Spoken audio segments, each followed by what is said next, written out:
अशा कल्याण स्वरूप असलेल्या भगवान शंकराची कथा आपण श्रवण करत आहोत.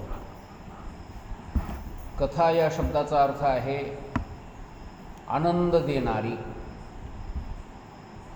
जी कहाणी आहे, जी गोष्ट आहे, तिला कथा असं म्हणतात.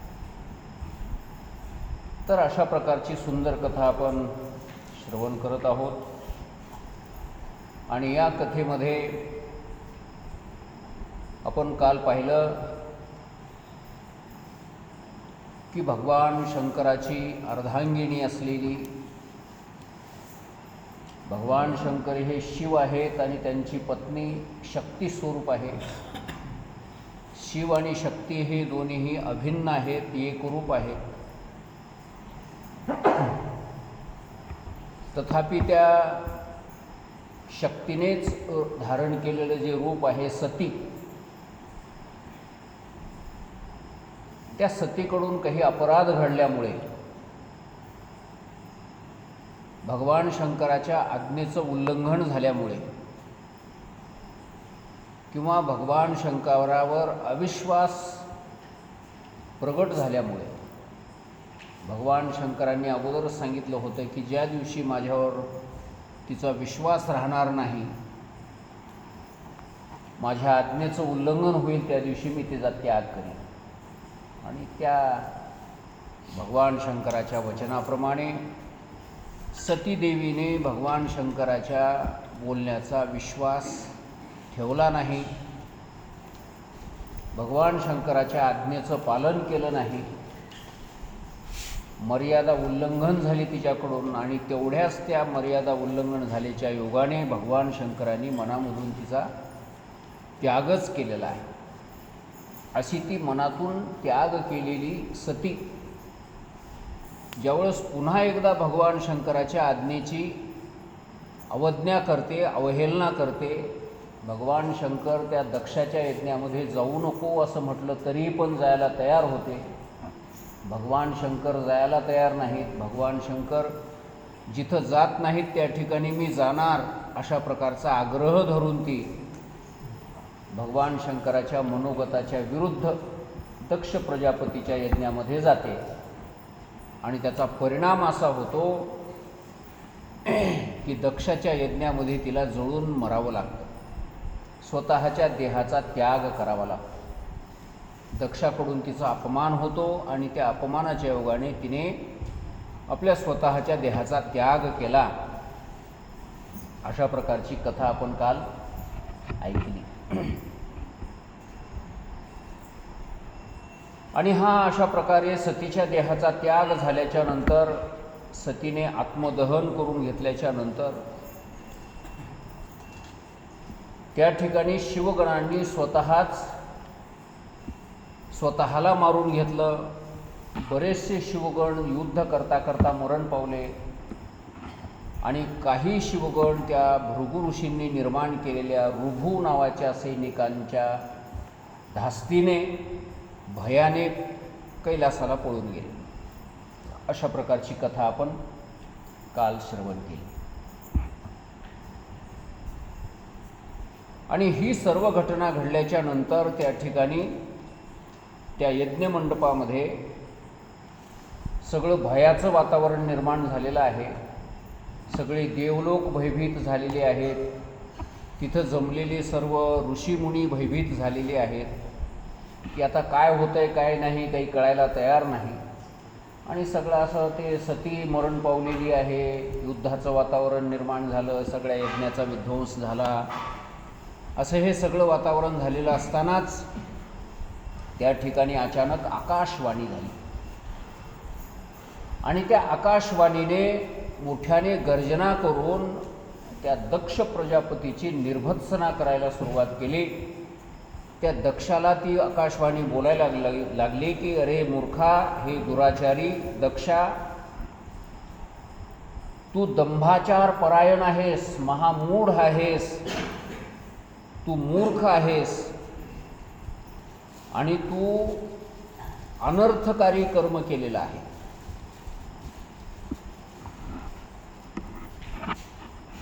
भगवान शंकराच्या खऱ्या स्वरूपाला तू ओळखलेलं नाही. केवळ कर्मकांड हेच तुला महत्त्वाचं वाटतंय. त्या कर्मकांडामध्ये थोडीशीही चूक झालेली तुला सहन होत नाही.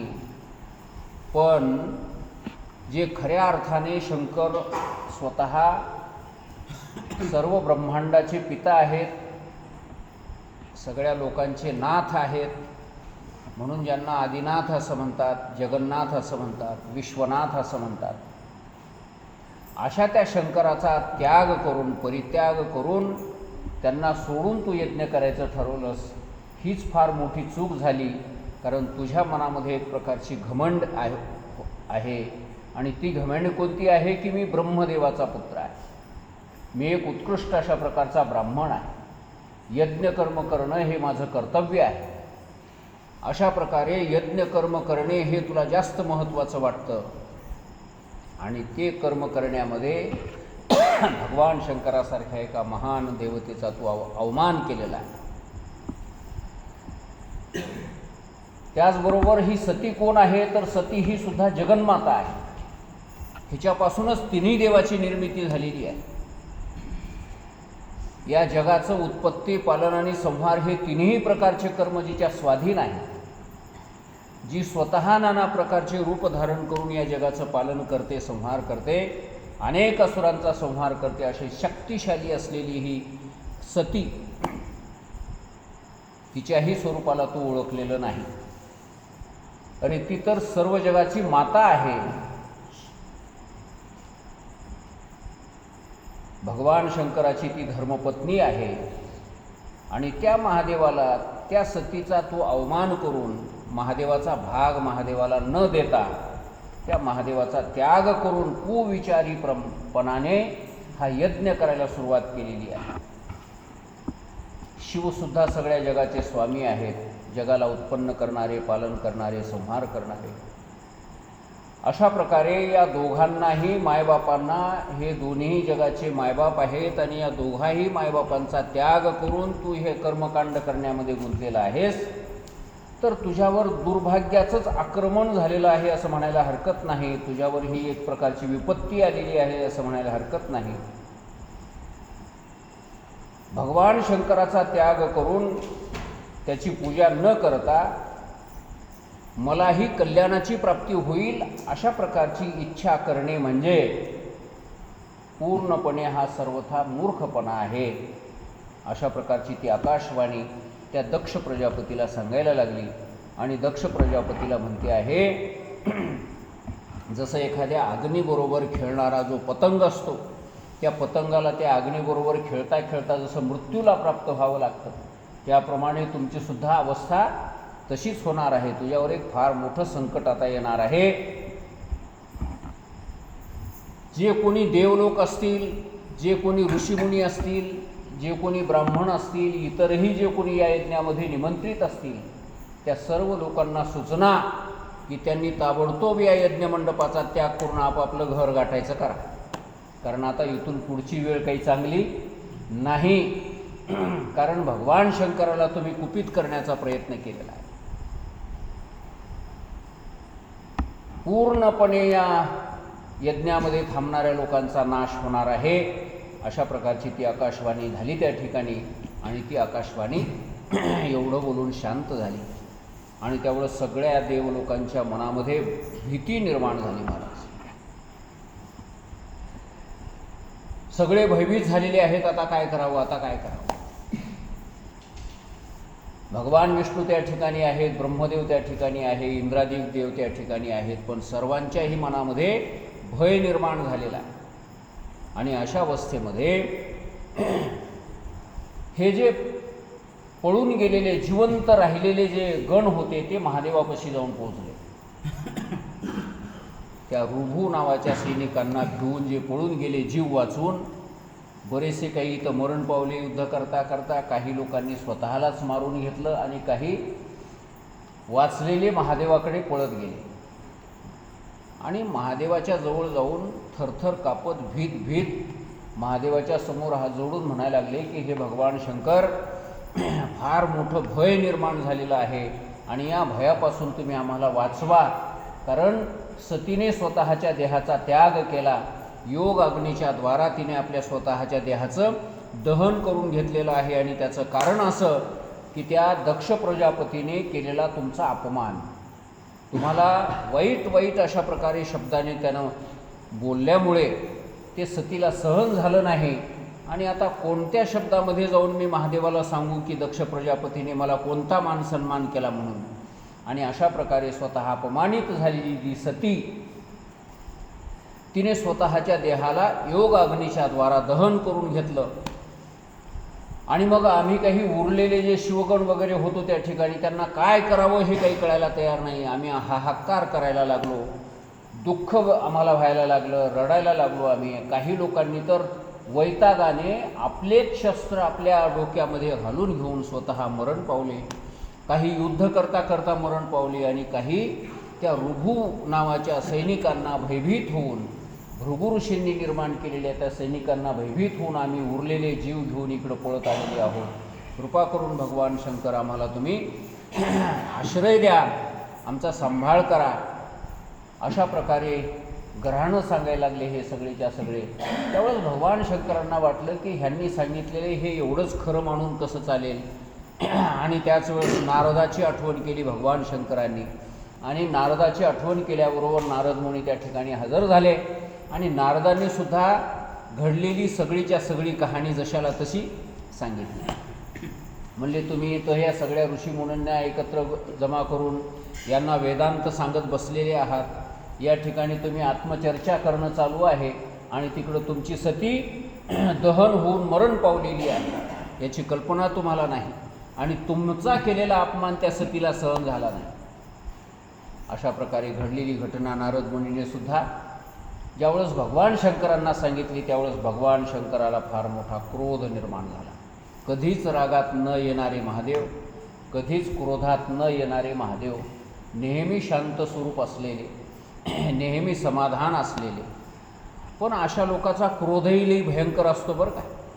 हो, नेहमी शांत राहिलेले लोक जर कधी रागात क्रोधात आले तर त्यांचा क्रोधही तेवढाच भयंकर असतो.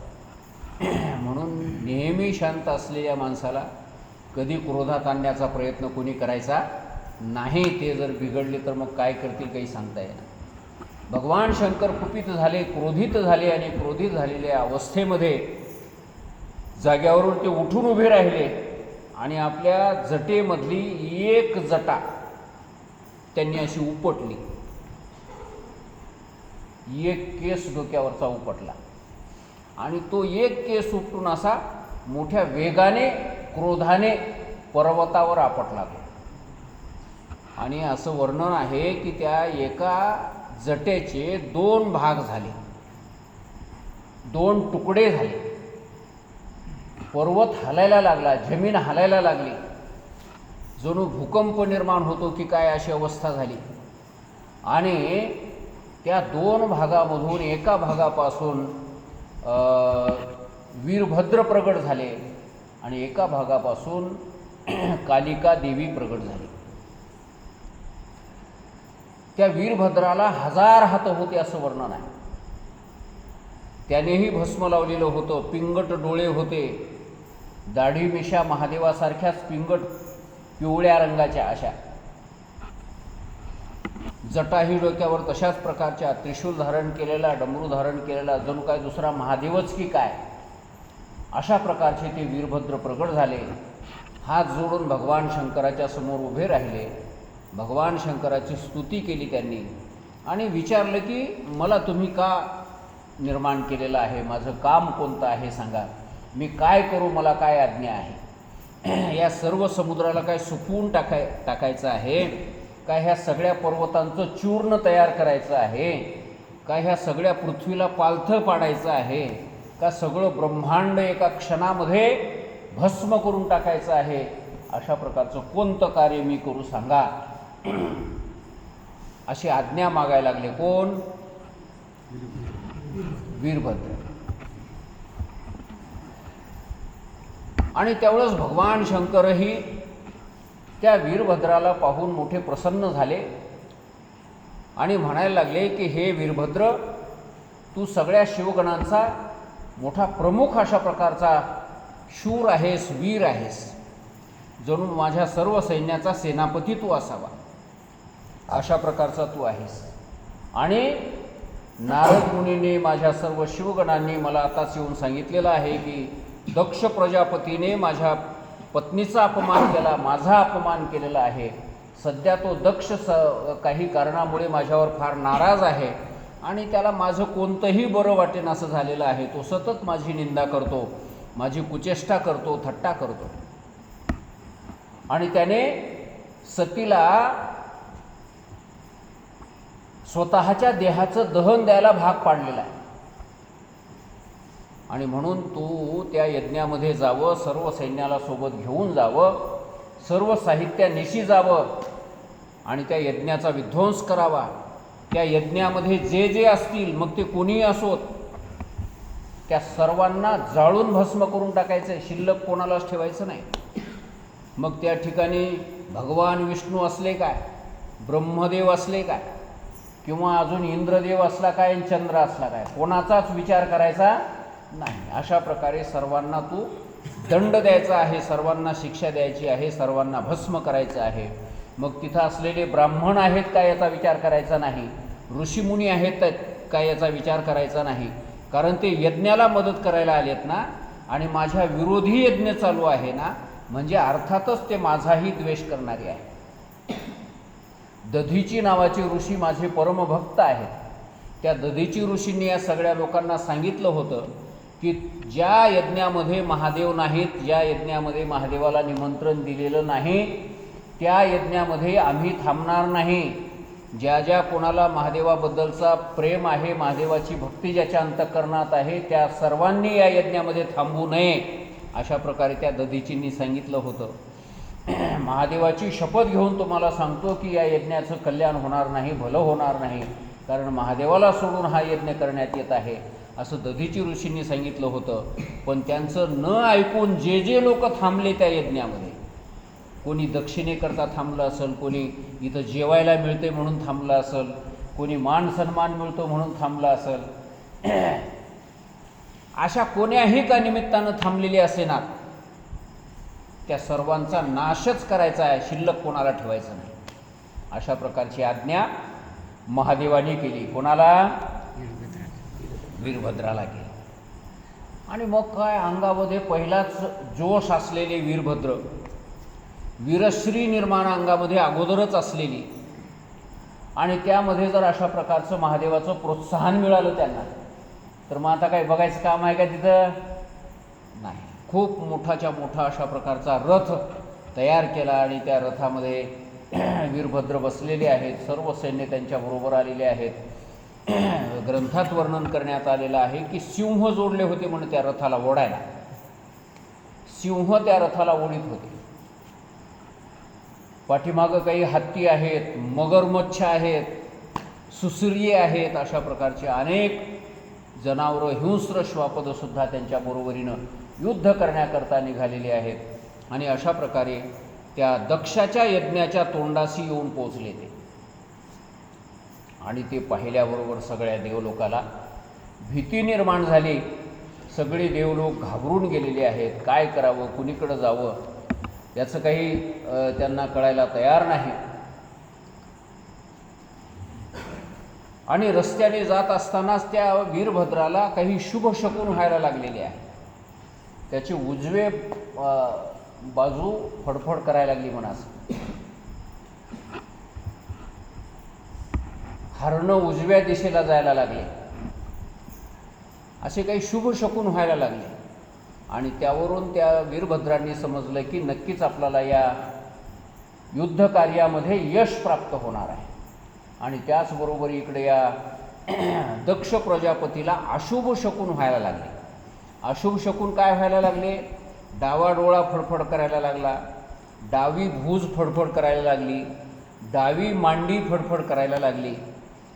त्याचप्रमाणे दिवसा 12 वाजता सूर्यही दिसू लागला आणि आकाशात चांदण्याही दिसू लागल्या. अनेक तारे आकाशामधून असे खाली निखळून पडायला लागले जमिनीवर. पुन्हा पुन्हा ती भूकंपाने जमीन हलते की काय अशा प्रकारचा भास व्हायला लागला. समुद्रामध्ये पाणी उकळ्या मारायला की काय एवढाल्या मोठाल्या अशा लाटा निर्माण व्हायला लागल्या. अशा अनेक प्रकारचे अपशकुन त्या दक्ष प्रजापतीलाही व्हायला लागले. आणि त्यावेळेस तो दक्ष प्रजापती भगवान विष्णूला शरण गेला. भगवान विष्णूला शरण गेला आणि म्हणायला लागला की हे भगवान, तुम्ही यज्ञाचे रक्षक आहात, यज्ञस्वरूप तुम्हीच आहात, यज्ञाचा निर्माण करणारे सुद्धा तुम्हीच आहात आणि तुम्ही माझ्या या यज्ञाचं रक्षण करावं, आमच्या सगळ्यांचं रक्षण करावं, कारण फार मोठं संकट येण्याची शक्यता मला दिसत आहे. त्यावेळेस भगवान विष्णूने सांगितलं की बाबा रे, तुझ्याकडून फार मोठी चूक झालेली आहे आणि आता तू कोणाच्याही जरी दारात गेलास तरी कोणी तुला आता आश्रय देणार नाही. एवढा मोठा अपराध केल्याच्या नंतर तुला जवळ कोण धरेल, तुला आश्रय कोण देणार आहे? तू त्या सतीचा अपमान केलेला आहे, तू भगवान शंकराचा अपमान केलेला आहे. मी सुद्धा त्या भगवान शंकराचा सेवक आहे, दास आहे आणि माझ्या देवाचा, माझ्या गुरुचा तू अपमान केलेला आहे. त्याच भगवान शंकरांनी मला दीक्षा दिलेली आहे आणि मग आता मी जर तुझ्या बाजूनं उभं राहू तर मग माझी ती गुरुभक्ती, माझा तो भगवान शंकर माझं एक अंगच आहे, आम्ही दोघंजणं वेगळे वेगळे नाही. मग याची काय वाट नाही? आणि तू अपराध केलेला आहे, अपराध करणाऱ्याला जर मी मदत करायला उभं टाकलो तर मी सुद्धा अपराधीच झालो. म्हणून मी तुझ्या बाजूने उभं राहू शकणार नाही. मीच काय, अजून कोणीही तुझ्या बाजूने मदत करायला येणार नाही, याचा तू विचार कर. पुन्हा सगळे भयभीत झालेले देवलोक प्रजापतीकडे गेले, म्हणजे बृहस्पतीकडे गेले, त्यांचा गुरु, देवांचा गुरु बृहस्पती. बृहस्पतीनं सुद्धा अशाच शब्दामध्ये त्यांना सांगितलं की तुम्ही ज्याच्या आश्रयाने ज्याचा यज्ञ करायला तुम्ही गेला होता त्या दक्षाने महादेवाचाच अपमान केलेला असल्यामुळे तुम्हाला सुद्धा सहकार्य करण्याकरता, तुमचंही संरक्षण करण्याकरता कोणी तुमच्याकरता येणार नाही. आणि अशा प्रकारे चहूकडून निराधार झालेले हे सगळे लोक, भयभीत झालेले हे सगळे लोक, आणि त्याच वेळेस त्या दक्षाच्या यज्ञाच्या तोंडाशी हे सगळे वीरभद्र, त्यांचे सर्व सैन्य येऊन उभे राहिलेले आहेत. आणि मग तर महाराज एकच धुमाकूळ झाला. सगळे देवलोक पळून जायला लागले, कोणी तिथं थांबायला तयार नाही. आणि मग हे सगळे वीरभद्राधिक त्या यज्ञमंडपामध्ये शिरले. तिथं जे जे लोक पाहिले त्या सगळ्या लोकांना मारू लागले. आता तिथं सगळे हे ब्राह्मण बसलेले होते, सगळे ऋषीमुनी बसलेले होते, देवी देवता बसलेले होते आणि कोणाचाही हे विचार करायला तयार नाही. असं वर्णन आहे या ठिकाणी की पुषा नावाची एक देवता आहे. यज्ञामध्ये या देवतेचं काम पडत असतं. तर ही पुषा नावाची देवता ज्यावेळेस हा दक्ष प्रजापती महादेवाची निंदा करू लागला त्यावेळेस हे दात काढून हसू लागला म्हणा. कोण? हे पुषा नावाची देवता. तर मणिभद्र नावाचा भगवान शंकराचा एक गण, शिवगण, त्याने त्या पुषाला पकडलं आणि त्याचे दातच उपटून काढले. कोणी म्हणलं बाबा त्याचे दात का उपटालास? म्हणले हे तवाला दात काढून हसू लागला. म्हणले महादेवाची निंदा होऊ लागली त्यावेळेस हा दात काढून हसू लागला. आता याला दाताचं काय काम आहे म्हणले, म्हणून मी याचे दात उपटून काढले, त्याला मोकळंच केलं तोंड, त्याचं बोळकंच करून टाकलं, एकही दात त्याच्या तोंडामध्ये ठेवला नाही. त्यानंतर ते भग नावाचा एक देवता आहे. त्या भग नावाची देवता डोळ्यानं खुणवू लागली म्हणून ते निंदा करू लागला. त्यावेळेस माणसं असं करतात की बघा कसं आले बघा, असं डोळ्यानं इशारा करून असं खुणवू लागला म्हणून ते देव. तर त्यावेळेस त्याचे डोळेच उपसून काढले त्या नंदिकेश्वराने. त्याचे डोळेच उपसून काढले. त्याला विचारलं अरे त्याचे डोळे का काढायला, मारून टाक की त्याला. नाही म्हणले, हे डोळे असे वटार बघू लागला म्हणले, डोळ्यानं खुणा करू लागला म्हणले. कसं व्हायलं, बरं व्हायलं काय, भांडण मस्त लागलं की नाही, असं डोळ्यानं खुणवू लागला म्हणले. आणि म्हणून याचे डोळे काढले. आणि ते भृगू नावाचा जे ऋषी होता की नाही, भृगू ऋषी, ज्यानं ते यज्ञामध्ये ऋभू नावाच्या त्या सैनिक तयार केलेले होते आपल्या मंत्राने. फार मोठी मंत्राची शक्ती महाराज, काय सामर्थ्य असेल त्या मंत्राचं. त्या भृगूला जमिनीवर खाली पाडलं आणि या वीरभद्राने त्याच्या छातीवर पाय दिला आणि त्याची दाढी धरली आणि त्याच्या मिश्या धरल्या अशा, आणि दोन्ही धरून एकदाच खसकुनी उपटून काढल्या म्हणा. असं दाढी बिन मिश्याली मोकळंच केलं त्याला. अशा प्रकारे अनेक देवाच्या अनेक प्रकारे त्या ठिकाणी अपमानित करण्यात आलेलं आहे. असे ते सर्व देव काय करावं आणि कुठं जावं हे त्यांना काही कळायला तयार नाही. अशा अवस्थेमध्ये चहू दिशांना पळायला लागले. देव लोक आपापल्या स्वर्ग लोकाला जायला लागले.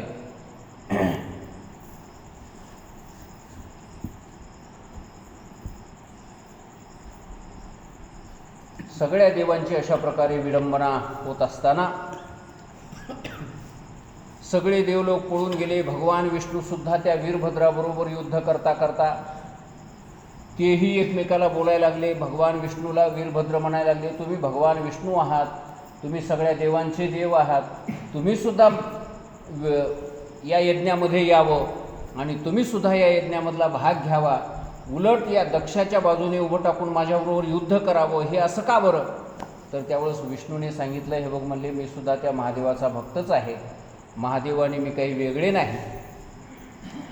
पण या ठिकाणी जे चालू आहे ते सुद्धा यज्ञकर्म आहे.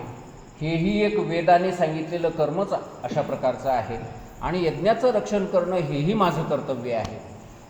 तर या निमित्ताने हे माझं कर्तव्य यज्ञाचं रक्षण करणं असल्यामुळे मी तुझ्याबरोबर युद्ध करायला उभं राहिलेलो आहे. तर तू माझ्याबरोबर युद्ध कर. मीही महादेवाचाच भक्त आहे, तूही महादेवाचाच भक्त आहे. पण आता आपल्याच दोघांमध्ये काही निमित्ताने या कारणामुळे युद्ध होण्याचा प्रसंग आलेला आहे. तर तू माझ्याबरोबर युद्ध कर आणि माझ्या अंगाला एक एक बाण असा मार की ज्या मारामुळे, ज्या बाणामुळे मी अगदी असा निशक्त होऊन जाईल, माझ्या शरीरात काही त्राण राहणार नाही आणि त्यावेळेस मीही तुझ्या त्या बाणाला भिवून पळून जाईल. अशा प्रकारचं युद्ध तू माझ्याबरोबर कर. आणि अशा प्रकारे त्या वीरभद्राचं आणि भगवान शंकराचं खूप मोठ्या जोशाने युद्ध झालं महाराज. दोघंही कोणी कोणाला आटपायला तयार नाही. पण शेवटी वीरभद्राची शक्ती जास्त व्हायला लागली. वीरभद्राने एक बाण सोडला. भगवान विष्णूच्या हातातलं चक्र जे होतं त्याचे 2 तुकडे केले. भगवान विष्णूच्या हातामध्ये जो शारंग धनुष्य होतं त्याचे 3 तुकडे केले आणि अशा प्रकारे भगवान विष्णूला शस्त्ररहित केलं. हातात शस्त्रच नाही काही. आणि अशा वेळेस भगवान विष्णूला वाटलं की आता आपण इथं उभं टाकणं काही कामाचं नाही, आपण पळून गेलेलं बरं. आणि त्याच ठिकाणी भगवान विष्णू अंतर्धान झाले. आता भगवान विष्णूच जर पळून गेले तर बाकीच्या देवाची काय अवस्था झाली असेल? बाकीच्या देवाची ही तशीच भयंकर अशा प्रकारची अवस्था झाली. आणि सगळेही देवलोक अशा प्रकारे निघून गेल्याच्या नंतर त्या दक्षाला हुडकायला लागले. हा दक्ष कुठं बसलाय? तर तो दक्ष त्या यज्ञाच्या वेदीमध्ये आंतरवेदीत जाऊन बसलेला होता. आणि तिथून शोधून काढलं या वीरभद्राने. आणि शोधून काढल्याच्या नंतर बाहेर उभं केलं त्याला. उभं करून त्याचे असे दोन्ही गालं धरले म्हणा आणि दोन्ही गालं धरून एका हातानं अशी तलवार मारली त्याच्या डोक्यावर. पण तलवार मारली तरीही त्याच्यावर काही फरक पडला नाही. कशाचं डोकं बनलं होतं त्याचं काय नाही देव जाणे. तलवारीचा वारच त्याला लागला नाही. शेवटी तशाच प्रकारे त्याचे केस धरले. केस धरून त्याचं मुंडकं असं तलवारीनं तोडण्याचा प्रयत्न केला. तलवार तर आरपार त्या मुंडक्यातून पलीकडे जाऊ लागली पण त्याचं मुंडकं काही तुटना, जशाला तसंच चिटकून बसू लागलं.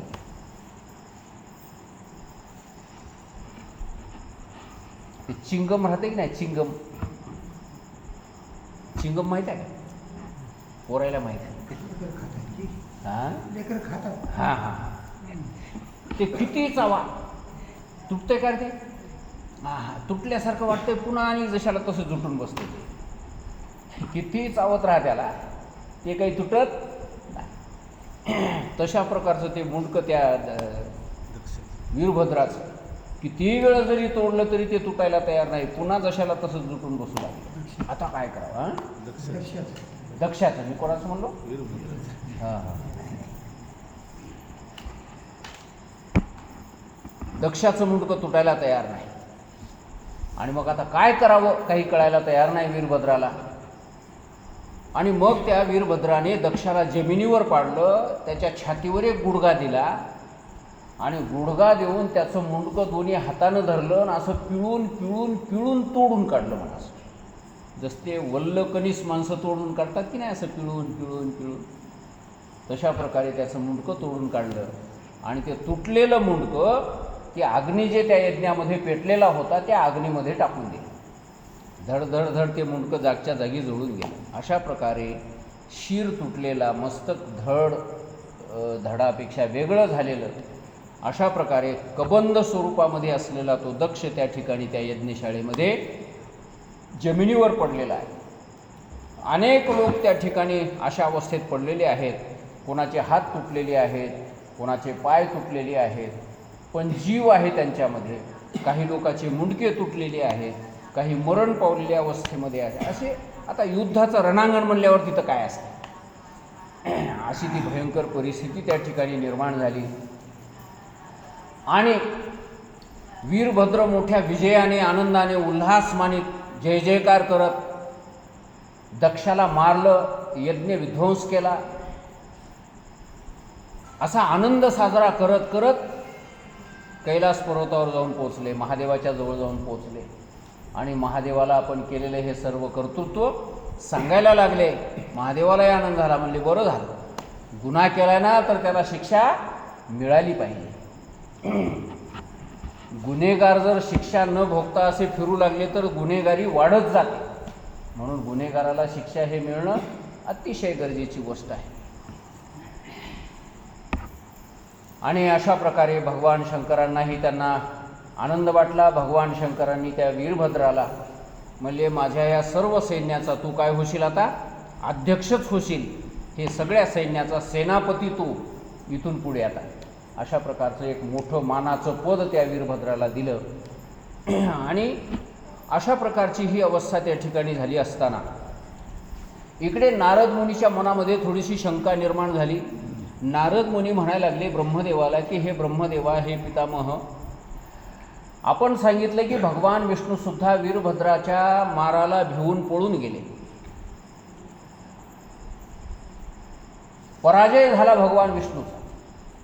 मला हे ऐकून थोडंसं नवल वाटायला म्हणले की भगवान विष्णूचा कसा काय पराजय करू शकतो कोण, कितीही जरी मोठा असला तरी विष्णूचा कसा काय पराजय करू शकेल, त्याचं काय कारण आहे. तर त्यावेळेस ब्रह्मदेवाने एक जुनी गोष्ट सांगितली, पुरातन इतिहास सांगितला. आणि तो इतिहास म्हणजे असा की म्हणले पूर्वीच्या काळामध्ये एक क्षुव नावाचा राजा होता, क्षुव नावाचा. आणि ह्या क्षुव नावाच्या राजाची दधीची ऋषीबरोबर मोठी मैत्री होती. दधीची ऋषी ब्राह्मण होते आणि हा राजा क्षत्रिय होता. पण या दोघांच्या मध्ये नेहमी चर्चा व्हायची, नेहमी वादविवाद व्हायचे कोण्या ना कोण्या तरी गोष्टीला धरून. आणि एकदा असा वाद निर्माण झाला की क्षत्रिय श्रेष्ठ का ब्राह्मण श्रेष्ठ. या राजाचं म्हणणं क्षत्रिय श्रेष्ठ आणि त्या दधीची ऋषीचं म्हणणं काय, ब्राह्मण श्रेष्ठ. आणि अशा प्रकारचा हा वाद विकोपाला गेला. विकोपाला गेल्याच्या नंतर दधीची ऋषींनी रागात येऊन, ब्राह्मण कस काय कनिष्ठ म्हणाला असतो, क्षत्रिय कशाहून श्रेष्ठ म्हणतोस, म्हणून रागात येऊन डकण्या हाताची बुक्की मारली म्हणा असे डोसक्यात त्याच्या. आणि त्या क्षत्रिय होता, तो मानी स्वभावाचा होता. आणि एवढीच गोष्ट सहन झाली नाही. आता दोस्तामध्ये होतं की असं, कोणी ते पाठीमध्येच असं मारतंय, कोणी तिच्या डोक्यामध्येच मारतंय, कोणी कान धरूनच सोडतंय. मित्र म्हणल्यावर काय असतं, पण ते त्याला सहन झालं नाही, क्षत्रियाला सहन झालं नाही. आणि मग त्याने काय केलं की तलवार आपल्या हातात, त्याच्या वज्र होतं म्हणा, वज्र, आणि ते वज्रच मारलं या दधीची ऋषीच्या डोक्यात. आणि त्या वज्राच्या आघाताने दधीची ऋषीचे 2 तुकडे झाले. आणि 2 तुकडे होता होता मरता मरताही या दधीची ऋषींनी मंत्राच्या द्वारा शुक्राचार्याची आठवण केली. शुक्राचार्य म्हणजे दैत्यांचे गुरु, तेही ब्राह्मणच आहेत तरी पण दैत्यांचे गुरु झाले ते. बृहस्पती आणि शुक्राचार्य हे दोघंही एकाच गुरुकडे शिकायला होते म्हणून. शुक्राचार्य हे थोडेसे बुद्धिमान होते आणि बृहस्पती तेवढे बुद्धिमान नव्हते. नेहमी कोणताही प्रश्न विचारला की अगोदर उत्तर शुक्राचार्यांनी द्यायचं. जर बृहस्पतीला कोणतं उत्तर देता येणार गेलं तर त्याचं उत्तर शुक्राचार्याकडे तयारच असायचं. अशा प्रकारे तेज बुद्धी होती कोणाची? शुक्राचार्याची. पण काय कारण झालं कोणास ठाऊक, बृहस्पती यांना देवांचा गुरु बनवलं. शुक्राचार्य खरं तर त्या योग्यतेचे होते, पण शुक्राचार्याला ती जागा मिळाली नाही आणि ती जागा कोणाला देण्यात आली? मला वाटलं पहिल्यापासूनच हे अशी लगेबाजी हे ते चालूच आहे की काय, ते मोठ्याचं पोरगा असेल जरा ते बृहस्पती, हां असं काहीतरी झालं ते. आणि योग्यता असून सुद्धा या शुक्राचार्याला वगळण्यात आलं देवांचा गुरु होण्याकरता. आणि त्यावेळेस शुक्राचार्यांना वाटलं की मी याच्यापेक्षा सगळ्या बाबतीत चांगला आहे, बुद्धिमान आहे, हुशार आहे, माझा अभ्यास याच्यापेक्षा श्रेष्ठ आहे, तरी पण मला देवाचा गुरु यांनी होऊ दिलं नाही. मी आता कोणतंच पद माझ्याकडे नाही असा रिकामा हिंडतो. एवढं माझं शिक्षण झालं तरी पण मला नोकरी नाही आणि त्याचं काही शिक्षण नाही. 10वीला 10 नापास झालेला आणि ती आज अधिकारी होऊन बसला तिथं. असं त्याला ते थोडासा राग आला आणि म्हणून काय केलं, त्यांनी सगळ्या दैत्यांना एकत्र केलं आणि दैत्याला म्हणू लागला ते देवाचा गुरु झालाय ना, मी तुमचा गुरु. त्या बृहस्पतीपेक्षा सुद्धा माझ्याकडे विद्या जास्त आहे, तुम्ही मला गुरु म्हणून स्वीकारा, मी तुमचं सगळ्याचं कल्याण केल्याशिवाय राहणार नाही. अशा प्रकारे शुक्राचार्य कोणाचे गुरु झाले? दैत्याचे गुरु झाले. असो, ती कथा वेगळी आहे. इथे दधीची नावाच्या ऋषींनी त्या शुक्राचार्यांची आठवण केली आणि शुक्राचार्याची आठवण केल्याच्या नंतर शुक्राचार्य त्या ठिकाणी हजर झाले आणि शुक्राचार्यांनी त्या मरणाऱ्या दधीची ऋषीला महामृत्युंजय मंत्र सांगितला. भगवान शंकराचा महामृत्युंजय मंत्र त्या दिवशी जो आपण सांगितला, ओम त्र्यंबकम यजामहे सुगंधिं पुष्टिवर्धनम उर्वारुकमिव बंधनान मृत्योर्मुक्षीयमामृतात, अशा प्रकारचा हा मंत्र दधीची ऋषीला सांगितला आणि सांगितलं की या मंत्राचा तू जप कर, तुला मृत्यू प्राप्त होणार नाही, तुला अवकाळी मरण येणार नाही, अपघाती मरण येणार नाही, दीर्घायुष्य तुला प्राप्त होईल, अशा प्रकारे सांगितलं. त्यावेळेस दधीची ऋषींनी विचारलं की बुवा या मंत्राचा अर्थ काय, या मंत्राचा अर्थ काय मला सांगा. आणि त्यावेळेस मग शुक्राचार्यांनी त्या मंत्राचा अर्थ सांगितला. ओम त्र्यंबकम, त्र्यंबक या शब्दाचा अर्थ आहे म्हणले 3 नेत्र ज्याला आहेत, 3 डोळे ज्याला आहेत असा, किंवा त्रिगुण ज्याच्या ठिकाणी आहेत, सत्व रज तम अशा 3 गुणांचा जो अधिपती आहे तो, किंवा स्वर्ग मृत्यू आणि पाताळ अशा प्रकारच्या 3 लोकांना जो निर्माण करतो तो, किंवा ब्रह्मा विष्णू आणि महेश या तिघांनाही जो उत्पन्न करतो तो, त्याला काय म्हणावं? त्र्यंबक म्हणावं. त्र्यंबक. या जगामध्ये अशा 3 गोष्टीला फार महत्त्व आहे बरं का. महादेवाच्या त्रिशूळाला आण्या किती? 3. महादेवाला बेल व्हायचा ते पानं किती? 3. महादेव जे कपाळाला भस्म लावतात ते भस्माचे पट्टे किती? 3. महादेवाला डोळे किती? 3 ची संख्या महादेवाच्या स्वरूपामध्ये फार महत्त्वाची. सांग ना 3 म्हणजे दोनच फायदे असते. तरी मागे एक शास्त्रज्ञ होऊन गेला, निकोलाव टेस्ला म्हणून त्याचं नाव होतं. फार मोठा शास्त्रज्ञ. त्यांना असं सांगितलं होतं की मी सगळ्या जगाला फुकट वीज देईल, एक पैसाही कोण बिल भरायचं नाही, ज्याला जेवढी पाहिजे तेवढी फ्री वीज मिळेल, अशी टेक्नॉलॉजी माझ्याकडे आहे. तर हे पहिलं विजेच्या कंपन्यावाले जे काही लोक होते, मालक होते, वीज तयार करणाऱ्या कंपन्या, त्यांना असं वाटलं की ह्यानं जर फुकट वीज दिली सगळ्याला तर आपल्या ह्या कंपन्या करोडो रुपये खर्च करून तयार केलेल्या हे बंद पडतील.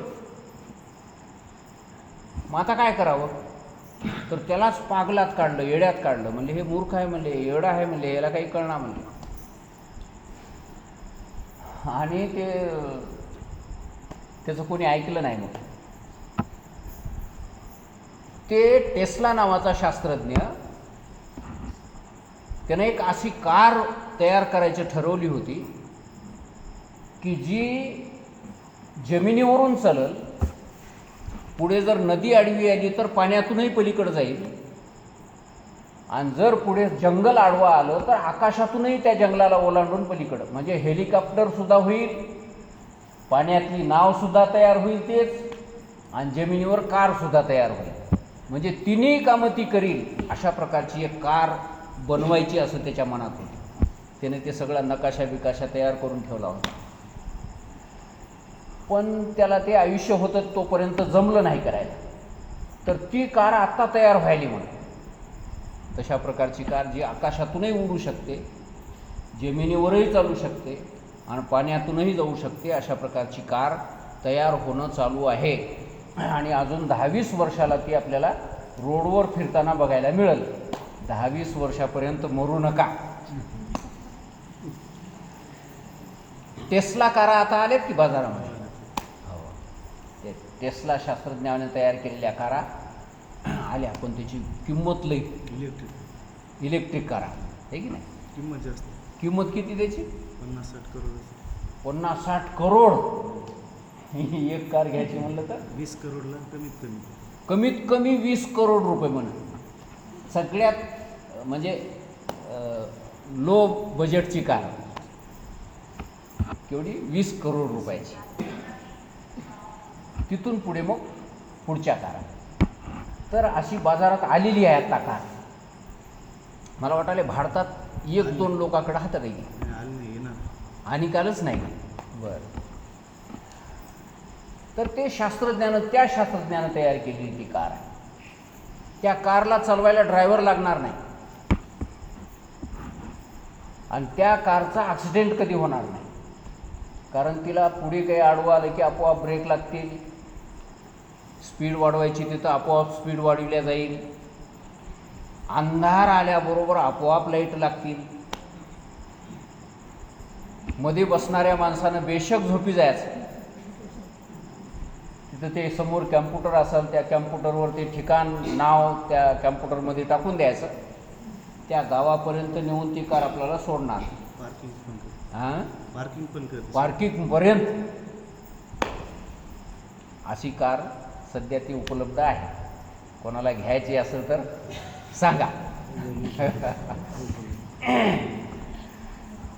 तर का सांगालो मी हे? तर त्या टेस्ला नावाचा शास्त्रज्ञ जे आहे की नाही, त्यानं 3 आकडे फार महत्त्वाचे हातात सांगितले आहे. सगळ्या सृष्टीचं ते सूत्र त्या 3 आकड्यामध्ये आहे असं त्यानं सांगितलं. ते 3 आकडे कोणते? 3चा 1, 6चा 1 आणि 9चा 1 असे 3 आकडे असे आहेत की जे या सृष्टीचं सूत्र त्याच्यामध्ये गुंतलेलं आहे. आणि त्यातल्या त्यात 9चा जो आकडा आहे तो तर सगळ्यात भारी आकडा आहे. 3चा आकडाही काही कमी नाही.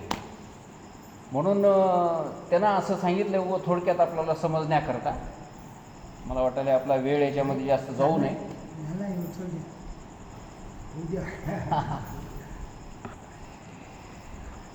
ते महादेवाच्या स्वरूपामध्ये सुद्धा 3ला महत्त्व जास्त आहे, म्हणून मी सांगालो.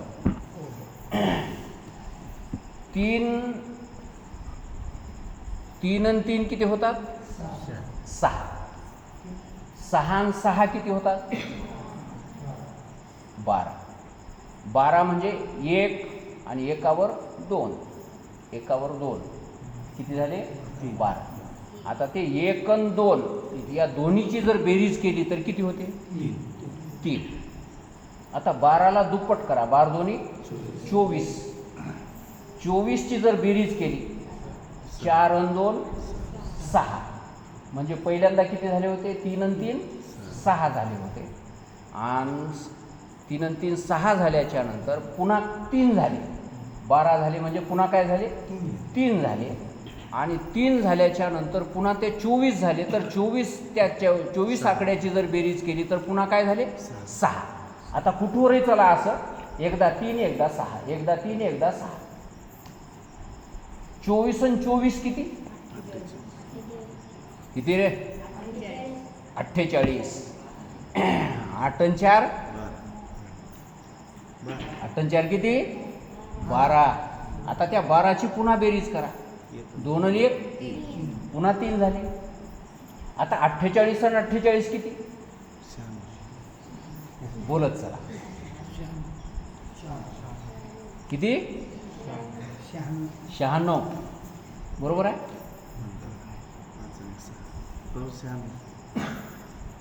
96. आता 96 मध्ये 9 आणि 6. 12. हां 9 आणि 6. हां किती झाली? 15. 15 म्हणजे 5 आणि 1 6.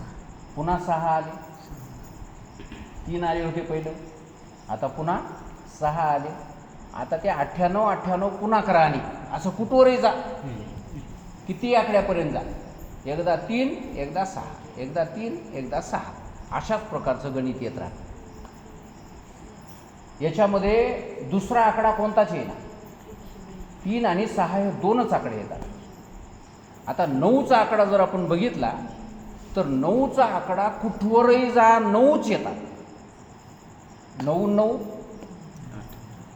18, 8 आणि 1 9 त्रिक, 7 आणि 2 9 चोक, 6 आणि 3 9 पाचा 5 आणि 4 9 9 9 सकी 5 आणि 4 9 7 6 आणि 3 9 9 8 7 आणि 2 9 9 8 आणि 1 9 10 0 आणि 1 0 9. असं कुठवरही जा, 9चा आकडा शेवटपर्यंत 9च राहतो. म्हणून त्यानं सांगितलं की हे 9 आकडा म्हणजे हेच देव आहे म्हणले. 9 जे आकडा आहे की नाही हे देवाचं स्वरूप आहे, ह्याच्यात बदल होतच नाही शेवटपर्यंत, कुठपर्यंतही जा. आणि 3 6 3 6 3 6 हे जे आहे हे बाकीचे ते अलीकडचे हे त्रिगुण आहात, सत्वगुण रजोगुण तमोगुण हे अशा प्रकारचे अलीकडचे त्रिगुण आहेत. आणि म्हणून सगळ्या जगाचं गणितच या 3 आकड्यामध्ये आहे असं त्यानं सांगितलं. म्हणून महादेवाच्या स्वरूपामध्ये सुद्धा 3 आकड्याला फार महत्त्व, 3चा आकडा फार महत्त्वाचा. तर असो अशा प्रकारे कशाबद्दल सांगालो हे? त्या त्र्यंबकम त्र्यंबकम यजामहे. त्र्यंबक म्हणजे अशा प्रकारे 3 आकड्यांनी युक्त असलेला जो महादेव.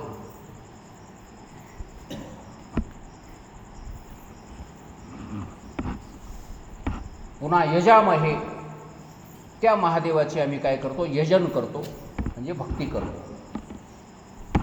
त्र्यंबकम यजामहे. सुगंधिम, तो महादेव सर्व जगाला सुगंध देणारा आहे, आनंद देणारा आहे, सुख देणारा आहे, अशा प्रकारचा तो भगवान शंकर आहे. सुगंधिम. पुन्हा पुष्टिवर्धनम, सर्वांना पुष्ट करणारा आहे, सर्व जगाला पुष्टी देणारा आहे. पुष्टिवर्धनम. उर्वारुकम इव.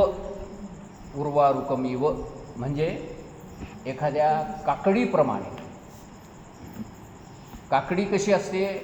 जोपर्यंत हिरवी आहे तोपर्यंत ती देठाला चिटकून राहते, आणि ती काकडी एकदा पिकली की त्या देठातून आपोआप वेगळी होऊन जाते. त्या देठाला ती चिटकून राहत नाही. वाळूक म्हणा, काकडी म्हणा, शेन्नी म्हणा, त्याला उर्वारुक असं म्हणतात. त्या उर्वारुकाप्रमाणे जसं आपोआप ते बंधनातून मुक्त होऊन जातं, तसं आम्हाला तुम्ही बंधनातून मुक्त करा, या मृत्यूच्या बंधनातून मुक्त करा. उर्वारुकमिव बंधनात मृत्योहो मोक्षीय, मृत्यूतून आम्हाला मुक्त करा, मोक्ष द्या, अमृत स्वरूपाची आम्हाला प्राप्ती करून द्या. अशा प्रकारचा त्या मंत्राचा अर्थ दधीची ऋषींनी त्या दधीची ऋषीला सांगितला. कोणी? शुक्राचार्यांनी सांगितलं. आणि त्या मंत्राचा जप या दधीची ऋषींनी केल्याच्या नंतर प्रत्यक्ष भगवान शंकर त्याच्यासमोर प्रगट झाले. आणि भगवान शंकर प्रगट होऊन दधीची ऋषीला आशीर्वाद दिला. म्हणायला लागले की वर मागा, काय पाहिजे ते मागा, मी तुम्हाला सर्व काही द्यायला तयार आहे. आणि त्यावेळेस दधीची ऋषींनी वर 3 मागितले. मला 3 प्रकारचे वर द्या असं विनंती केली. म्हणले पहिला वर कोणता द्यायचा आहे? तर म्हणले माझ्या शरीरातल्या सर्व हाडं जे आहेत हे वज्रा इतके कठोर व्हावेत, वज्रच बनावं दुसरं. माझे सर्व शरीरातले हाडं काय व्हावेत? वज्र बनावेत, ही एक मागणी.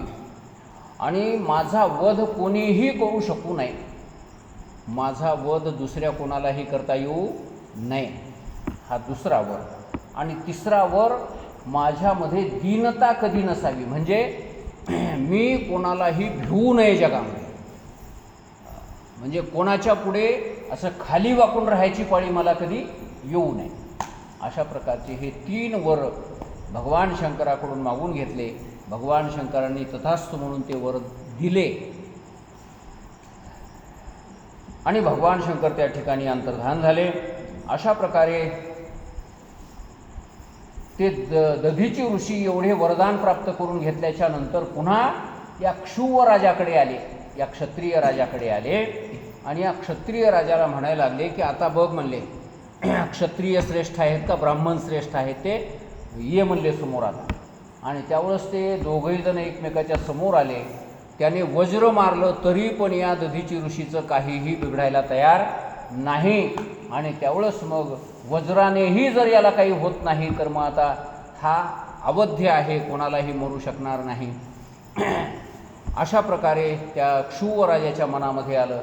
हा क्षुव राजा भगवान विष्णूचा भक्त होता. तो विष्णूकडे गेला आणि विष्णूला म्हणायला लागला की हे भगवान, ह्या दधीची ऋषीने एकदा मला म्हणावं की मी तुला भितो म्हणून. एवढं म्हणलं तरी झालं. म्हणले आमच्या दोघांचं भांडण मिटलं, की आमचा दोस्तच आहे म्हणला. पण क्षत्रियपणाचा मला थोडासा अभिमान आहे आणि क्षत्रिय श्रेष्ठ आहेत असं माझं मत आहे. आणि माझ्या मताला पुष्टी देण्याकरता म्हणून तुम्ही माझे देव आहात, मी तुम्हाला प्रसन्न करून घेतलं आहे. तर तुम्ही एवढंच काम करा की त्या दधीची ऋषीकडे जाऊन माझ्याकडे त्याला ये म्हणावं आणि एवढंच म्हणावं की राजा मी तुला भितो, बाकी तुला सोडून कोणाला भीत नाही. एवढं जरी त्यानं म्हणलं तरी आमचं भांडण मिटलं. कशी गंमत असते बघा, अभिमान किती माणसाचा बेकार असतो. भगवान विष्णू त्याच्याकडे गेले, त्या दधीची ऋषीकडे. दधीची ऋषीने सांगितलं त्या राजालाच काय म्हणले, मी कोणालाच भीत नाही. दधीची ऋषी हेही ब्राह्मण होता, तपश्चर्या केलेला होता, तपश्चर्याचं बळ होतं याच्या अंगात. हे म्हणला मी कोणालाच भीत नाही म्हणला. त्या राजाच्या समोर जाऊन काय, कोणाच्याच समोर जाऊन मी मला भितो असं म्हणायची काही गरजच नाही म्हणला. त्याला माझा मोठेपणाच मान्य करावा लागेल म्हणला. ब्राह्मण श्रेष्ठ असतात हेच त्याला मान्य करावं लागेल. त्यावेळेस भगवान विष्णू त्याला काहीतरी जबरदस्ती करायला लागली दधीची ऋषीला. त्यावेळेस दधीची ऋषीने सांगितलं, हे बघा म्हणले, तुम्ही सुद्धा माझ्या नादी लागायचं नाही, कारण मी तुम्हाला सुद्धा भीत नाही. कारण भगवान शंकराकडून मला असं वरदान प्राप्त झालेलं आहे की मी कोणालाही भीत नाही.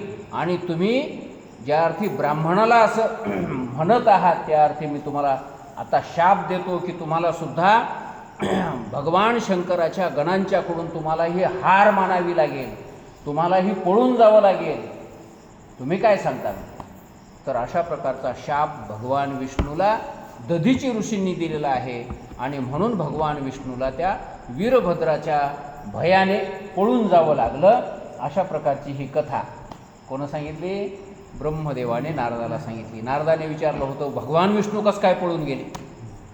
तर त्याच्या पाठीमागं हे असं शापाचं कारण होतं. तर अशा प्रकारची ही सुंदर कथा या ठिकाणी सांगितल्याच्या नंतर ब्रह्मदेव म्हणतात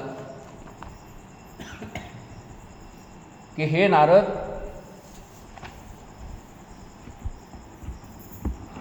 नारदाने विचारलं ब्रह्मदेवा, अशा प्रकारे हे सगळे देवलोक भगवान शंकराकडे गेल्याच्या नंतर इकडे या दक्षाच्या यज्ञाचं पुढे काय झालं ते आम्हाला एकदा सांगा. आता किती वाजले? बरं, टाइम राहील ना पुढे. हां, या दक्षाच्या यज्ञाचं पुढे काय झालं? मग त्यावेळेस ब्रह्मदेव सांगतात की हे नारद, शांत बसाले. ब्रह्मदेव सांगायला लागले नारदा, हे सगळे शिवगण पुन्हा परत महादेवाकडे गेले. महादेवाने सगळ्यांना आनंदाने त्यांना सत्कार वगैरे केला. वीरभद्राला ते अध्यक्षपद देऊन टाकलं. आणि इकडे सगळे देवलोक भगवान विष्णूकडे गेले. ब्रह्मदेव म्हणतात मी सुद्धा गेलो. नारदा तूही सोबत होतास. आणि सगळे जाऊन भगवान विष्णूला म्हणायला लागलो की आपण हे आपल्यावर जे आलेलं संकट आहे ह्याचा आता काय निपटारा करायचा? महादेवाचा क्रोध शांत होईल असं काय करावं लागेल? त्यावेळेस भगवान विष्णूने सांगितलं की बाबा रे, महादेवाचा अपराध खऱ्याच अर्थाने केलेला आहे. महादेव दोषी नाही, आपण सगळेजण दोषी आहोत. महादेवाची पत्नी त्या ठिकाणी मरण पावलेली आहे. महादेवाचा अपमान झालेला आहे. अशा बऱ्याच गोष्टी महादेवाला सहन कराव्या लागलेल्या आहेत.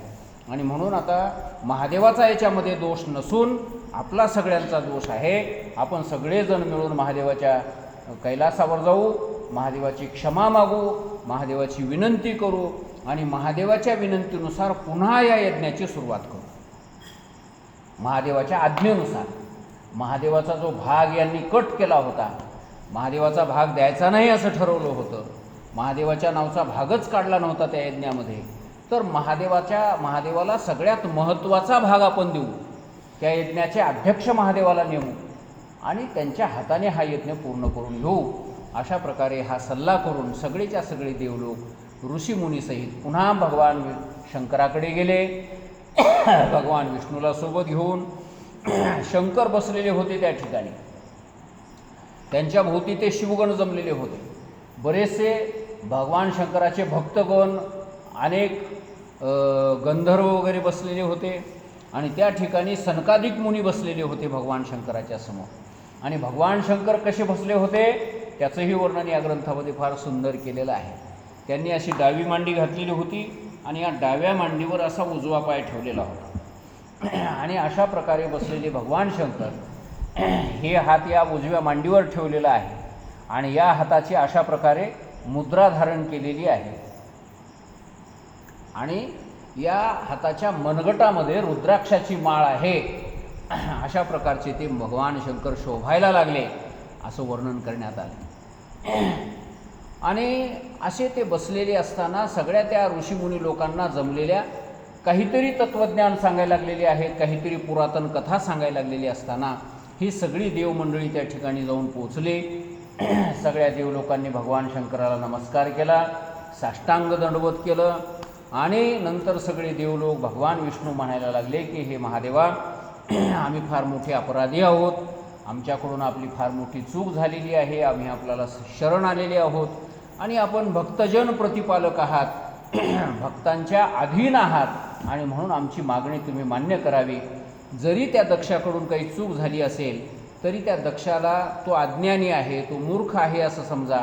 कर्मकांडातच त्याचा जीव गुंतलेला आहे, तुमच्या खऱ्या तत्वाला त्यानं जाणलेलं नाही आणि त्याला अज्ञानी असं समजून त्याला माफ करा आणि पुन्हा एकदा आपण त्या यज्ञाची सुरुवात करा. तुम्हाला तुमचा हिस्सा, तुमचा भाग जो आहे त्या यज्ञातला भाग तुम्हाला मिळून जाईल. अशा प्रकारे महादेवाची विनंती केली. महादेव लहान लेकरासारखा स्वभाव महादेवाचा. लहान लेकराला राग जर आला तर ते लहान लेकरं दाबून ठेवणार, जवाच्या तवा ते प्रगट करून टाकतात. आणि जर समजा रडू आलं तर ते रडूसुद्धा ते दाबून ठेवणार. रडू आलं की लगेच रडायला सुरुवात, आणि रडता रडता डोळ्याचं पाणी थांबलं नाही. आणि एवढ्यात जर समजा त्यांच्या मनासारखी एखादी गोष्ट जर घडली तर लगेच हसायलाही सुरुवात करतात. म्हणजे हे जसं लहान लेकराचा स्वभाव आहे तसाच महादेवाचा स्वभाव. क्रोध आला की मग पूर्ण क्रोधच क्रोध, त्या क्रोधाशिवाय दुसरं काही ध्यानातच येणार नाही. आणि मग समजा ते क्रोध शांत झाला की मग महादेवाला त्या क्रोधाची काही आठवणही येणार नाही. पुन्हा शांत स्वभावाचे ते महादेव पुन्हा बघायला मिळतील. तर अशा प्रकारे महादेव शांत झाले. ते म्हणले बाबा माझ्या मनामध्ये त्या दक्षाबद्दल कुठला द्वेषच नाही, माझ्या मनातून काही भांडणच नव्हतं, त्यानंच हे भांडण काढलं. म्हणले माझ्या काही ध्यानी नाही मनी नाही. काही हरकत नाही, तुम्ही जर सगळेजण आलात तर मग चला आपण जाऊया त्या दक्षाच्या यज्ञामध्ये जाऊ. आणि मग सगळे देवलोक सोबत घेऊन भगवान शंकर त्या दक्षाच्या यज्ञामध्ये आले. आणि मग सगळे देवलोक वाटेनं चालता चालता म्हणायला लागले की त्या दक्षाचं मुंडकं तोडून टाकलं हो म्हणले, आणि ते मुंडकं त्याचं पुन्हा निर्माण व्हावं आणि त्याला पुन्हा जिवंतपणा यावा, तो दक्ष पुन्हा जिवंत व्हावा, असं आपल्या कृपेनं तुम्ही काहीतरी करा. त्यानंतर पुन्हा त्या पुषा नावाच्या देवतेचे दातं उपटून काढले हो म्हणले, त्याचे दातं पुन्हा त्याला निर्माण व्हावेत असा काहीतरी आशीर्वाद द्या. पुन्हा त्या भृगु ऋषीची दाढी मिशा हे उपटून काढल्यात म्हणले, त्याला पुन्हा पहिल्यासारखी दाढी येईल असं काहीतरी करा, नाहीतर अवकळा झाली म्हणले त्या बिचाऱ्याची. पुन्हा त्या भग नावाच्या त्या देवतेचे डोळे काढून टाकलेत म्हणले, त्यालाही काहीतरी दिसण्याकरता हो ते नेत्र पुन्हा निर्माण व्हावेत अशा प्रकारची योजना काहीतरी करा. असे सगळे देवलोक आपलं आपलं घरानं सांगू लागले महादेवाला. महादेव सगळं ऐकून होऊ लागले. महादेव म्हणायला लागले की ते पुषा नावाची जी देवता आहे ना, त्याचे दाता आता पुन्हा काही निर्माण होणार नाहीत, पण यजमानाच्या दाताने चावलेल्या पदार्थांना त्याला खाता येईल म्हणले. हो, यजमानाने चावलेले पदार्थ त्या पुषा नावाच्या देवतेला खाता येतील, म्हणून त्याच्या खाण्याची अशा प्रकारे व्यवस्था झाली. म्हणले त्या भृगूच्या दाढीची व्यवस्था, म्हणले त्याला आपण काय करू, बोकडाची दाढी लावू म्हणले. आणि मग ते बोकडाची दाढी अशी इतकी त्या भृगू नावाच्या ऋषीला लावली. अशा प्रकारे भृगू ऋषी दाढीवाला झाला. त्याच्यानंतर म्हणले त्या भग नावाच्या देवतेचे डोळे काढले, त्याची काय वाट आहे, तर म्हणले ते सूर्याच्या डोळ्याने पाहिले. त्याला आपले स्वतःचे डोळे काही निर्माण होणार नाहीत, पण मित्राच्या डोळ्याने तो पाहिल. मित्र म्हणजे सूर्याला मित्र असं म्हणतात. तर अशा प्रकारे ह्या सगळ्याची व्यवस्था असं बोलत बोलत चर्चा करत करत त्या दक्षाच्या यज्ञापर्यंत येऊन पोचले.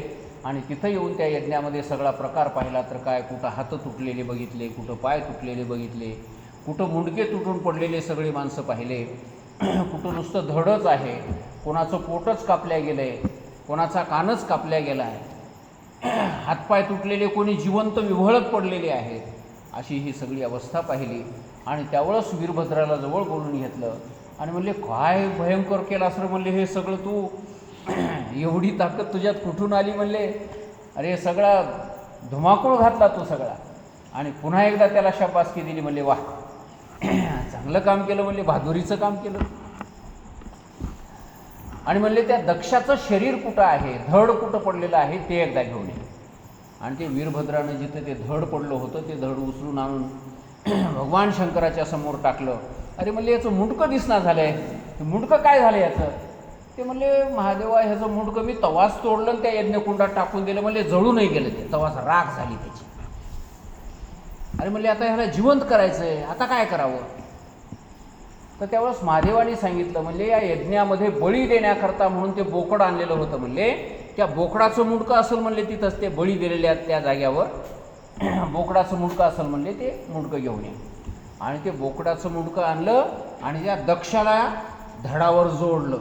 तर ते दक्षाचं मुंडकं काय झालं आता, बोकडाचं मुंडकं झालं. आता ते शाप जे दिलेला होता की नाही त्या नंदिकेश्वरानं, त्या नंदीचा शाप खरा झाला की जो नेहमी मी मी म्हणतो त्याचं तोंड कशाचं होत असतंय, बोकडाचं होत असतंय. त्याला पुढचा जन्म कोणाचा मिळते, हां, म्हणून नेहमी काय करायचं नाही म्या म्या करायचं नाही, पोरं हुशार राहतो. ध्यान लावून ऐकायला. तर अशा प्रकारे त्या दक्षाला पुन्हा जिवंत केलं. आताही ते डॉक्टर व्हायचे जे कॉलेज असतात की नाही, MBBS वगैरे किंवा आयुर्वेदिक डॉक्टर व्हायचे जे कॉलेज असतात, त्या कॉलेजमध्ये ही गोष्ट शिकवितात म्हणे त्या विद्यार्थ्याला, पोरायला, की पूर्वीच्या त्या काळामध्ये महादेवाने बोकडाचं मुंडकं माणसाच्या धडाला जोडून माणसाला जिवंत केलं आणि हे आता सुद्धा करता येऊ शकते. तर बघा आता आज संशोधन करायले की हे असं होऊ शकते का, तर ते सिद्ध झालेलं आहे की असं होऊ शकते.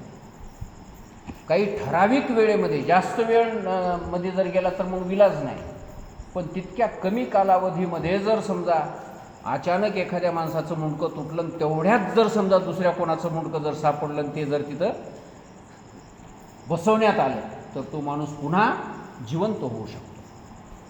आता ते हृदय प्लांटेशन करणं चालू आहे की, या माणसाचं हृदय काढायचं आणि दुसऱ्या माणसाला बसवून टाकायचं. तेही हृदय नेमकंच मेलेल्या माणसाचं पाहिजे. जास्त वेळ झालेलं आणि ते बंद पडलेलं हृदय चालत नाही. ते मी असं ऐकलं की आपले हे ईश्वरराव भोशीकराचा भाऊ, काय नाव त्याचं, हरिहराचा भाऊ, त्याला तो मला ते हे गडी तिथंच आहे, त्याला हृदय बसविलेलंच आहे असं नकली दुसरं कोण असतं.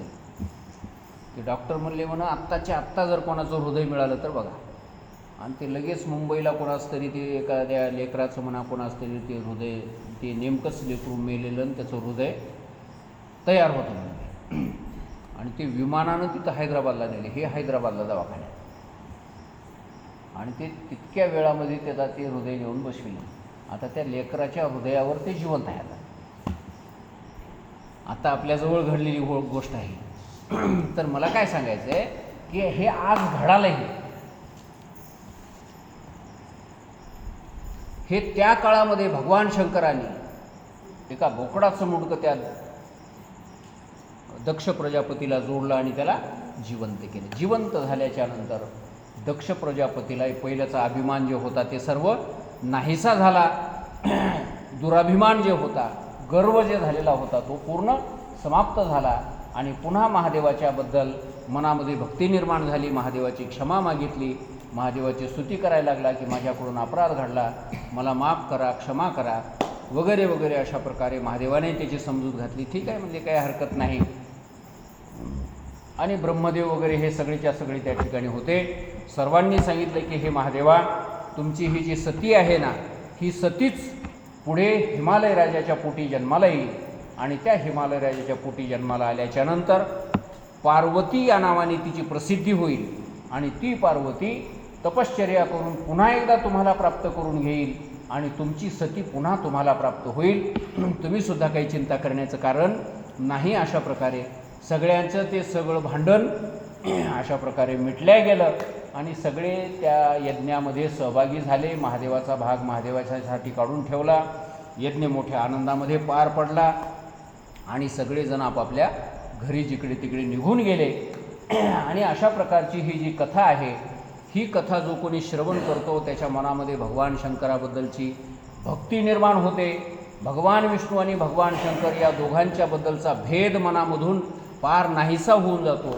भगवान शंकर आणि विष्णू हे दोन्ही एकच आहेत अशा प्रकारची भावना मनामध्ये निर्माण होते, आणि संसारातल्या सर्व गोष्टी त्याला जीवनामध्ये प्राप्त होतात. अशा प्रकारची ही महत्त्वाची कथा आपण सर्वांनी ऐकलेली आहे, आणि हे सर्वच्या सर्व अशा प्रकारचे फळं आपणा सर्वांना प्राप्त व्हावेत अशी भगवान शंकराची आपण प्रार्थना करूया.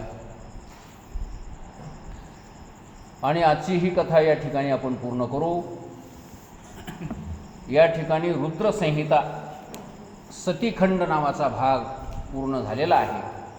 दुसरा भाग सतीखंड नावाचा पूर्ण झालेला आहे, आणि उद्या तृतीय खंडाला सुरुवात होत आहे. रुद्रसंहितेमध्येच तृतीय खंड म्हणजेच पार्वती खंड. सतीखंड संपला आता इथपर्यंत. सतीची कथा आपण इथपर्यंत ऐकली. आता इथून पुढे पार्वतीची कथा आपल्याला ऐकायला मिळणार आहे. तर ती उद्यापासून आपल्याला ऐकायला मिळेल. सर्वांनी अशाच प्रकारे ऐकायला येण्याची कृपा करावी अशी सर्वांना विनंती. पुंडलिक वरदा हरी विठ्ठल. श्री ज्ञानदेव तुकाराम. जय नमः पार्वतीपते शिव हर हर महादेव.